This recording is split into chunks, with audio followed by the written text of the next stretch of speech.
Est-ce que vous connaissez la différence entre un bon et un mauvais câble USB-C? Le mauvais câble, bon, c'est un câble à brancher entre un chargeur et un appareil, il crée la connexion et il fait charger votre smartphone. Le bon câble, lui, c'est un câble à brancher entre un chargeur et un appareil, il crée la connexion et il charge votre smartphone. Mais c'est pas du tout la même chose, c'est un bon câble. Bon, en réalité, c'est un poil plus complexe que ça, car un câble USB-C peut effectivement servir à la recharge, mais il peut faire tellement plus. Genre, vous saviez que vous pouvez littéralement brancher une carte graphique externe à votre ordinateur avec le même câble qui peut recharger votre smartphone. Sauf que le problème, c'est que tous les câbles ont beau se ressembler, ils sont parfois à des années-lumière les uns des autres en termes de spécifications. Et c'est souvent très compliqué de faire la différence. Pareil pour les HDMI d'ailleurs, et même plein d'autres. Bref, y a-t-il un moyen d'enfin comprendre comment tout ça fonctionne? Eh bien, vous allez vous rendre compte que plus le temps avance et plus ces normes qui devaient faciliter la vie de tout le monde se complexifient. Youpi! Salut, c'est Léo de la chaîne TechMaker et aujourd'hui on va essayer tant bien que mal de démystifier tout ça, car vous allez voir qu'il y a quand même une sacrée paire de douilles sur ces formats qui étaient quand même pourtant censés uniformiser absolument tout. Et certes, le sujet a pas du tout l'air sexy, mais vous allez être complètement choc-barre avec tout ce que vous allez apprendre dans cette vidéo. Car clairement, ce serait dommage de recharger son smartphone avec un câble tellement nul que vous serez toujours à 20% le lendemain tellement le rechargement est faible. Et ce sera encore plus embêtant si vous étiez en pleine partie de Days Dream qui sponsorise cette vidéo. D'ailleurs, vous devriez le télécharger car justement un bon câble USB-C, je vous en fais gagner un. Oh, le concours de fou, hein. En effet, si vous atteignez le Royaume 5 et que vous me l'indiquez en commentaire, vous rentrerez dans un tirage au sort que je ferai 2 semaines après la sortie de cette vidéo pour ainsi avoir enfin un câble USB-C chez vous. Et vous vous dites peut-être que c'est pas grand chose, mais vous allez voir à quel point ce câble est différent de votre câble Carrefour premier prix. Et surtout combien il est vendu, hein. Vous n'aurez clairement plus le même jugement. Days Dream est un jeu qui se joue avec des dés que vous pourrez lancer frénétiquement dans le but de gagner des pièces pour améliorer votre royaume. Chaque lancer vous apportera son lot de surprises, avec parfois la possibilité d'attaquer des royaumes d'autres joueurs, ou bien d'avoir une défense pour le vôtre. Avec toutes ces pièces, vous pourrez améliorer votre royaume avec de nouveaux bâtiments pour vos habitants, et ainsi passer au royaume suivant avec toujours plus de possibilités. Vous gagnerez des lancers de dés au fil de votre aventure, ou bien même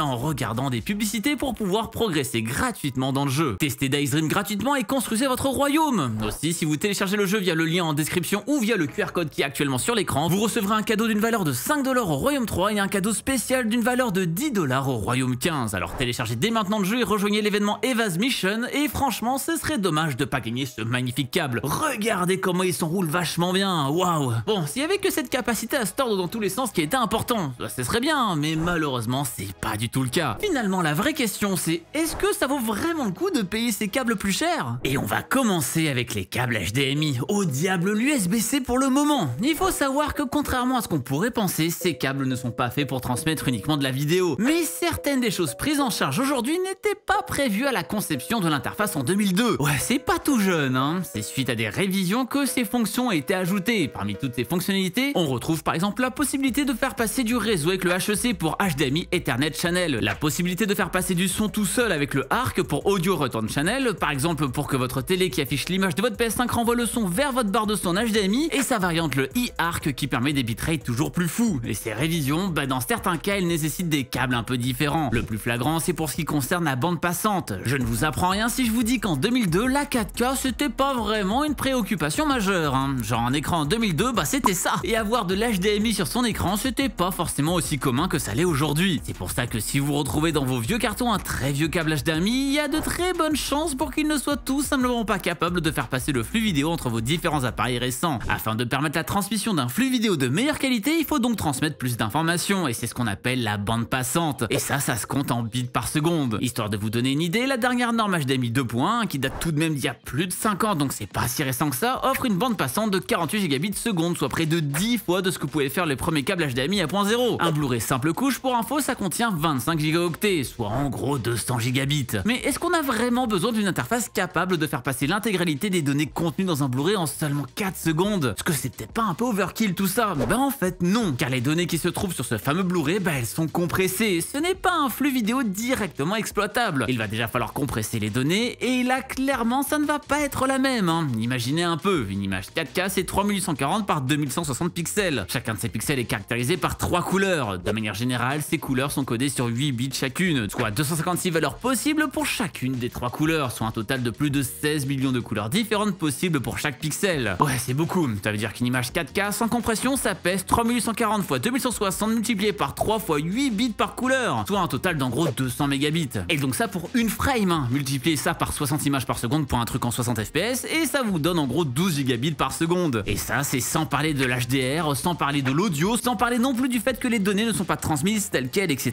etc. La bande passante max du HDMI 2.0 c'est 18 gigabits seconde. Donc déjà on comprend tout de suite que si 60 images 4K par seconde ça devrait passer, ben on peut oublier le 120 Hz, d'où l'HDMI 2.1 maintenant. Il faudra forcément passer sur un câble qui permettrait une plus grande bande passante, comme du coup cette nouvelle norme. Bon, maintenant qu'on a une idée de ce qui se cache derrière et de pourquoi il y a des nouvelles normes à chaque fois, pourquoi est-ce qu'on trouve des câbles à tous les prix alors? Vous allez me dire que c'est évident, mais en fait non, la réponse n'est pas forcément aussi simple que ça. Déjà on se doute bien que si tous les câbles n'ont pas la même bande passante, c'est que les fabricants ont un certain effort à faire pour permettre à leurs câbles de supporter une bande passante plus importante. Que ce soit en ajoutant du blindage, en entortillant certains fils, en utilisant des conducteurs avec une section plus importante, en utilisant du cuivre pur, etc. etc. Et tout ça, ça coûte de l'argent. Et comme tout le monde n'a pas besoin de passer de la 8K à 120 fps, bah finalement ce serait du gâchis de ne fabriquer que des câbles ultra top quali, en plus de coûter plus cher à tout le monde. Ensuite, en dehors de l'aspect fonctionnel, il y a aussi le côté qualitatif du câble. On peut avoir des connecteurs plus robustes, plus jolis, des câbles avec une belle gaine tressée, des matériaux différents afin de le rendre plus souple, etc. etc. Enfin, on a aussi la longueur qui va jouer, en particulier sur les câbles qui suivent les dernières normes. La raison est un peu plus compliquée que plus long égale plus de matériaux en fait. Car en réalité, au plus on augmente la longueur, au plus on utilise de matériaux, certes, mais on rend aussi le tout beaucoup plus sensible aux interférences par exemple. Donc il ne suffira pas d'allonger le câble existant, il faudra aussi améliorer son blindage, peut-être aussi qu'il faudra augmenter la section de certains conducteurs. Et ça pour rester dans les specs qu'on a décidé. Et donc oui, tout ça bien entendu augmente le coût. Donc vous le saurez, n'achetez jamais des câbles plus longs que nécessaire en vous disant oh, on sait jamais déjà car ça vous coûtera bien plus cher, mais aussi car ce sera plus propice aux interférences. D'ailleurs c'est pour ça qu'il est impossible d'avoir des câbles HDMI classiques de longueur très importante, de plusieurs dizaines de mètres pour passer de la 4K par exemple. La solution à ça c'est d'utiliser des câbles HDMI à fibre optique qui contrairement à des câbles classiques ne sont pas juste des conducteurs reliés de part et d'autre à des connecteurs, mais qui incluent de l'électronique afin de transformer les informations qui entrent dans le câble, et ça sous forme de courant électrique en impulsions lumineuses, qui vont alors traverser une ou plusieurs fibres optiques jusqu'à arriver à l'autre bout du câble où elles seront de nouveau transformées en courant électrique. C'est une technologie qui coûte assez cher mais qui permet d'avoir des câbles avec des longueurs folles. Les câbles sont aussi nettement plus fins et souples car ils ne nécessitent pas autant de blindage, la lumière n'étant pas sensible aux interférences électromagnétiques. D'ailleurs, ces câbles ont souvent un sens qu'il faudra respecter, contrairement aux câbles classiques qui fonctionnent dans n'importe quel sens. Ici, vous avez un des côtés du câble qui doit forcément être branché à la source et l'autre à l'écran. C'est simplement dû à l'électronique qui se trouve dans les connecteurs. Dans le principe, on pourrait en avoir qui fonctionnent dans les deux sens, clairement, mais ça coûterait plus cher et c'est rajouter du prix pour vraiment pas grand chose, car en général, c'est pas le genre de câble qu'on trimballe partout. On l'a pour un besoin particulier et une fois qu'il est en place, on n'y touche plus. Bien entendu, tout ce dont on a parlé précédemment reste valide. On trouve des câbles HDMI à fibre optique qui sont capables de passer de la 8K, d'autres qui s'arrêtent à de la 4K. La bande passante est toujours ce qui nous limite. La raison de la hausse de coût n'est juste plus exactement la même. Maintenant, il faut aussi prendre en compte le coût de l'électronique intégrée au câble qui va forcément coûter plus cher si on veut plus de bande passante. Et enfin, le dernier point qui sera commun à tous les types de câbles dont on va parler aujourd'hui, le facteur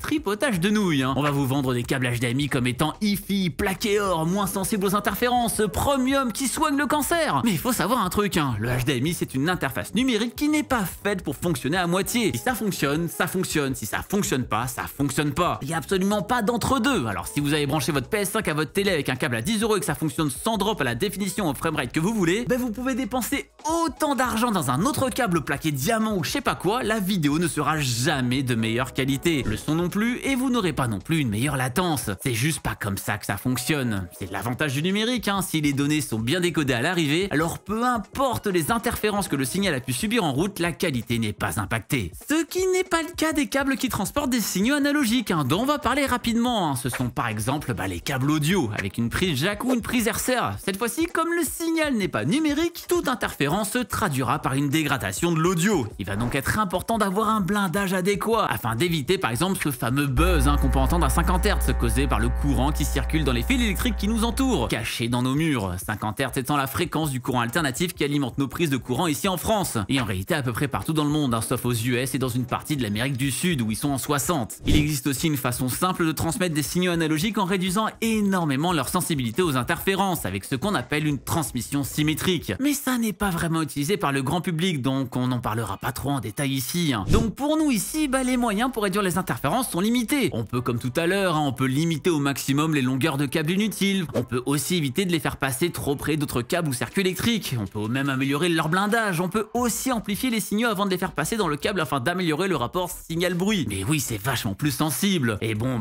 si vous regardez tout ce que je viens de vous dire, la seule chose qui est vraiment spécifique au câble, c'est le blindage. Donc c'est à ça qu'il faudra faire attention quand vous achèterez ce genre de câble. Après, on a toujours le côté visuel, mais on en a déjà parlé avec les câbles HDMI, donc je vous refais pas le topo. Si vous voulez acheter un câble audio qui va agrandir votre péniche, vraiment vous faites ce que vous voulez. Et maintenant, celui que vous attendiez tous, l'USB. Et surtout l'USB-C, qui était censé nous sauver, et il nous a complètement damnés. Avec ces câbles, c'est encore plus compliqué qu'avec le HDMI. Alors pour faire simple, à la base, un câble USB c'est composé de 4 fils, 2 pour les données, 2 pour l'alimentation. Et déjà là on commence les problèmes. Certains des appareils qu'on a besoin de recharger n'ont pas vocation à être branchés à un PC. Si vous achetez une paire d'écouteurs sans fil par exemple, le câble qui vous est fourni avec ne sert qu'à charger les écouteurs, pas à transférer des données. Et ça le fabricant il le sait. Donc qu'est-ce qu'il a fait pour grappiller un demi-centime sur sa conception à ce câble? Mais sur les 4 fils qui composent normalement un câble USB, il ne garde que ceux qui servent à l'alimentation et se débarrasse des 2 qui servent à la communication. Et c'est comme ça que vous vous retrouvez à vouloir brancher votre smartphone à votre PC avec un câble qui traînait chez vous et vous ragez comme jamais parce que ça ne fonctionne pas. Mais bon, admettons que votre câble ait bien les 4 conducteurs. Déjà, avec un simple câble, on a des différences entre les modèles. En dehors des caractéristiques évidentes comme la longueur ou l'apparence du câble, on trouve une caractéristique qui va jouer sur l'utilisation que l'on va pouvoir en faire, le courant maximum du câble. En réalité, cette caractéristique est liée à la résistance électrique des 2 conducteurs d'alimentation. Au plus cette résistance est élevée, au plus il y aura de pertes dans le câble. C'est pour brancher votre clavier à votre PC, ça va pas changer grand chose clairement. Par contre, si c'est pour charger votre smartphone, c'est plus la même. La puissance nécessaire est bien plus importante, le courant augmente, les pertes dans le câble aussi. Votre smartphone met une plombe à charger, le câble chauffe, bref, c'est pas génial. Pour éviter ça, la première chose à laquelle on peut penser, c'est qu'il faut augmenter la section des conducteurs en charge de l'alimentation. Et c'est souvent ce qui est fait, ce qui coûte forcément plus cher. Ce câble sera donc plus cher, peut-être un peu plus épais et aussi moins souple. Mais si vous avez suivi un peu en cours de physique, vous savez sûrement qu'augmenter le courant n'est pas le seul moyen d'augmenter la puissance. On peut aussi augmenter la tension, ce fameux P égale UI. Et l'avantage, c'est qu'augmenter la tension sans augmenter le courant, ça permet d'augmenter la puissance sans augmenter les pertes. C'est la raison pour laquelle on utilise des lignes très haute tension pour acheminer l'électricité sur des longues distances. Et bien avec l'USB, on peut faire un peu pareil. Mais on va pas trop rentrer dans les détails, car finalement ça sort pas mal du sujet de la vidéo pour une raison simple. Le câble en fait il a rien à faire là-dedans. Qu'on passe 3 ampères à 5 volts ou 3 ampères à 20 volts, ça ne fait aucune différence au point de vue du câble. Pourtant on a juste multiplié par 4 la puissance totale. C'est sur ce principe que se basent quasiment tous les protocoles de charge rapide, y compris le Power Delivery qui est vraiment le protocole phare aujourd'hui. Et la résistance augmente aussi avec la longueur, donc évitez d'avoir des câbles plus longs que nécessaire encore une fois. Pour ce qui concerne la charge, du point de vue du câble, c'est à peu près tout. Mais vous le savez, en particulier de nos jours, les câbles USB servent à faire énormément de choses différentes. Et le problème, c'est qu'en regardant un câble équipé d'un connecteur USB type C de chaque côté, il est parfois impossible de savoir de quoi il est capable. Dans certains cas, un logo peut vous aider à en savoir plus, mais parfois ce logo n'est pas présent. Et parfois il est présent, mais en fait le vendeur l'a juste mis pour augmenter les ventes, sans pour autant améliorer la qualité de son câble. Bref, c'est la jungle, car oui, les normes sont pas vraiment respectées. Regardez à quel point c'est simple. Pour commencer, on avait les câbles USB 2. Avant l'USB-C, c'était facile de les repérer. Il suffisait de regarder l'intérieur de la prise type A, et si on voyait qu'il y avait que 4 contacts, alors c'était de l'USB 2.0. Ça c'est facile. La couleur du plastique dans le port était censée nous aider aussi, avec le bleu censé représenter un port USB 3. Mais bon, même ça, certains constructeurs trichent en mettant du bleu sur un port USB 2, quand d'autres fabriquaient bel et bien des câbles compatibles USB 3, mais utilisaient un autre code couleur pour des raisons esthétiques. Oui, je parle bien de Huawei avec ses câbles violets, ou encore OnePlus avec ses câbles rouges juste pour casser les burnes. Bon, et bien avec le type C, on a plus ça, et c'est pire quand on peut vraiment plus compter les contacts comme avant. Donc déjà entre l'USB 2 et l'USB 3, c'est la galère. Et au passage, l'USB 3.0 a été renommé l'USB 3.1 Gen 1 à l'arrivée de l'USB 3.1, et le nouveau 3.1 a été renommé 3.1 Gen 2. Super simple et efficace, on adore. Ensuite, on a l'USB 3.2 qui est arrivé. Et là, l'USB 3.1 Gen 1, anciennement USB 3.0, c'est de nouveau vu renommé en USB 3.2 Gen 1. Le 3.1 Gen 2 est renommé 3.2 Gen 2. Et la nouveauté, c'est qu'on a maintenant le Gen 1 X2 et le Gen 2 X2 qui doublent les débits respectifs. Sauf que la Gen 1 X2 permet presque les mêmes vitesses que la 2X1, donc voilà.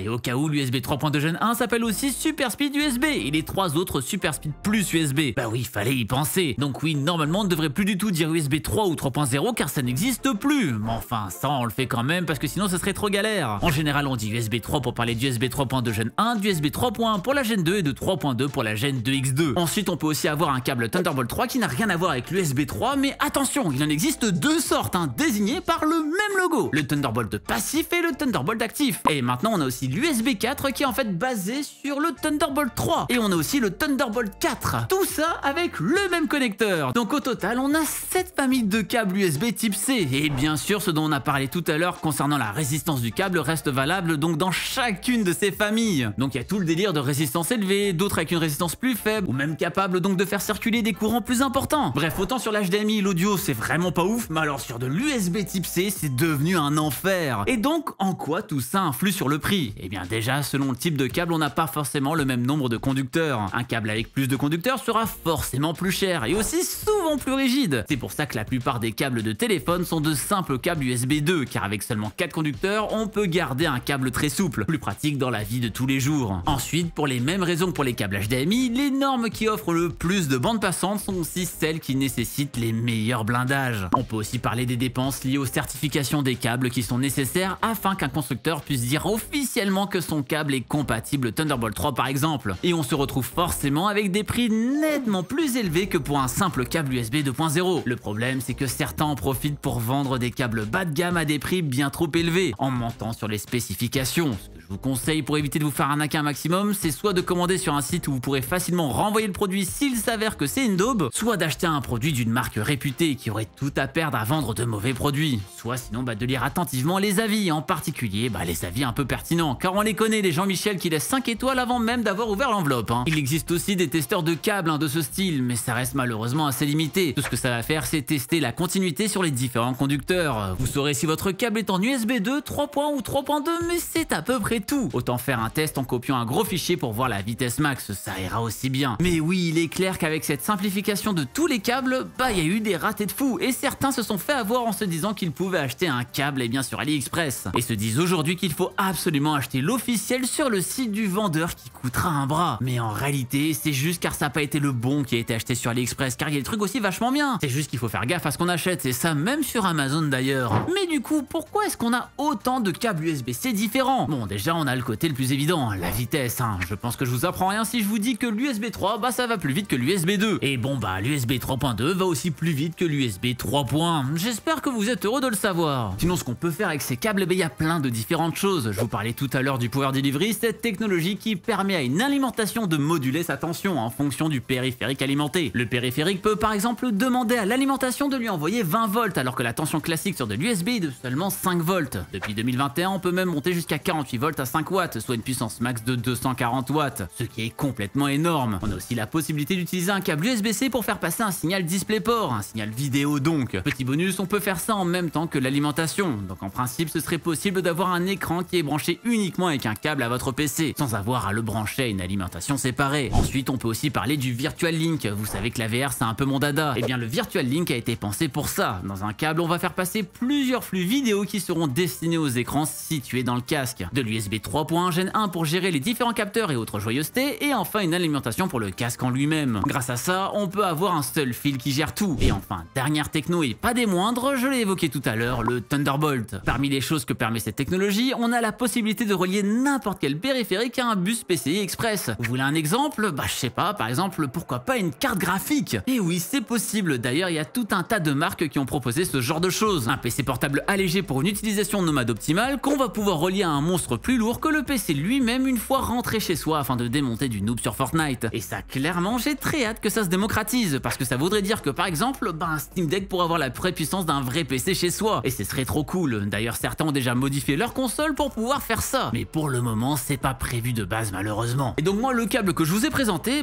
c'est pas non plus le top du top, mais c'est un câble qui va me permettre de pouvoir enregistrer directement sur un SSD externe depuis mon iPhone. Et donc faut quand même pouvoir envoyer tout ce débit à travers ce câble en temps réel lors de l'enregistrement. Donc vous vous doutez bien que le premier câble venu, ça passera pas, surtout pour des grosses résolutions. C'est d'ailleurs une des raisons de pourquoi le rajout de l'USB-C sur l'iPhone 15 Pro est une vraie bénédiction, car justement ça permet ces usages supplémentaires qu'on n'avait pas du tout avant avec le Lightning tout nul. Ouais, on en a pas parlé des masses de celui-là, mais là il y a clairement pas autant de variantes, c'est juste nul. Désolé si vous avez encore besoin de ça chez vous. Mais oui, vitesse de transfert super lente, pas autant de possibilités, c'est pas dingo. Bref, avec tout ça, je pense que vous êtes armés pour payer vos câbles au juste prix, sans tomber dans le panneau journaux de certaines revendications marketing douteuses. Clairement, faites attention à ce que vous achetez. Comme ça, d'un côté, vous n'achetez pas un câble qui marchera pas pour l'utilisation que vous voulez en faire, mais vous n'allez pas non plus payer un câble 10 fois trop cher en disant bah vous l'aurez au cas où, car vous saurez maintenant ce qui doit correspondre à votre usage. Et clairement, si vous voulez faire des économies aux gens autour de vous qui sont là à se ruiner pour acheter des câbles officiels alors que c'est pas forcément nécessaire, et qu'en réalité il faut juste un petit peu de réflexion sur ce qu'on achète, bah vous serez le roi de vos potes et de votre famille. Donc ouais, partager cette vidéo sera crucial, et n'hésitez pas à vous abonner d'ailleurs si tous ces tips vous ont été utiles. Ça fait longtemps que j'avais pas fait une vidéo un petit peu plus technique du style. Je sais pas si ça vous plaît encore, donc clairement n'hésitez pas à me le faire savoir en commentaire. Et surtout ce que vous aimeriez que je décortique la prochaine fois. Et comme ça, avec l'argent économisé sur vos câbles, bah vous pourrez peut-être acheter une petite console rétro à 60 balles. Et ça tombe bien, c'est un truc que j'ai présenté super récemment et qui a fait le bonheur de beaucoup au vu des retours que j'ai eu sur cette vidéo. Donc bah si vous avez envie d'avoir un petit peu de nostalgie sur une console pas trop chère et qui fera tourner tous vos vieux jeux sans problème, je vous invite à cliquer sur la vidéo qui vient d'apparaître sur votre écran. N'oubliez pas le petit concours en téléchargeant Dice Dream qui se trouve directement en description ou avec le QR code sur l'écran en ce moment pour ainsi gagner ce magnifique câble qui vous sera utile même sans faire de transfert. Car bon bah vous pourrez toujours l'utiliser pour charger votre appareil, ce qui est déjà top. N'oubliez juste pas de me dire en commentaire quand vous êtes Royaume 5. Et d'ici la prochaine fois qu'on se voit, eh bien n'arrêtez jamais d'apprendre. Salut!